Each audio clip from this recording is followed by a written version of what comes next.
Fee reimbursement మీద చెప్పడం జరిగింది అధ్యక్ష. పోయినసారితో పోలిస్తే ఏదైతే 2398 కోట్లు అని చెప్పారో ఆ నుంచి కూడా చూస్తే అధ్యక్ష దానికన్నా కూడా ఈ సంవత్సరం ఇంకా కూడా తగ్గించడం జరిగింది. ఈరోజు చూస్తే అధ్యక్ష 2017 25వ తారీఖు జనవరి 1కి చూస్తే అధ్యక్ష 650 కోట్ల రూపాయలు ఇంకా బకాయిలు ఉన్నాయి అధ్యక్ష.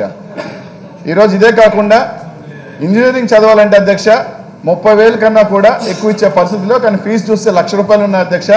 ఆ 60,000 రూపాయలు 70,000 రూపాయలు బ్యాలెన్స్ కట్టాలంటే ఈరోజు విద్యార్థులు కానీ వాళ్ళ కుటుంబాలు కానీ అప్పులు చేసుకొని చదివే పరిస్థితి ఉంది అధ్యక్ష.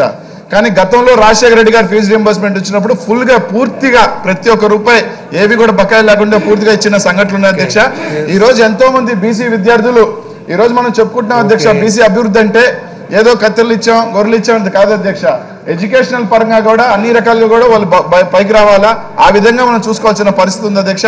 కాబట్టి పూర్తిగా ఈరోజు బీసీ విద్యార్థుల మీద ఏదైతే 650 కోట్ల బకాయిలే కాకుండా పూర్తి 30,000 అనేది స్లాబ్ తీసేసి అధ్యక్ష ఎంత ఫీజు అవుతుందో మొత్తం పూర్తిగా కూడా ప్రభుత్వం భరించాలి. అలాగే అధ్యక్ష 12,000 మంది ఇంకా కూడా తెలంగాణలో చదువుతున్న మన ఆంధ్ర బీసీ విద్యార్థులు చాలా మందికి కూడా ఫీజు బకాయిలు ఆ ప్రభుత్వం చెల్లించక ఇంకా కూడా ఇబ్బంది పడుతున్నారు అధ్యక్ష. దాన్ని కూడా మీ దృష్టిలో తీసుకొని పూర్తిగా చేయాలని చెప్పి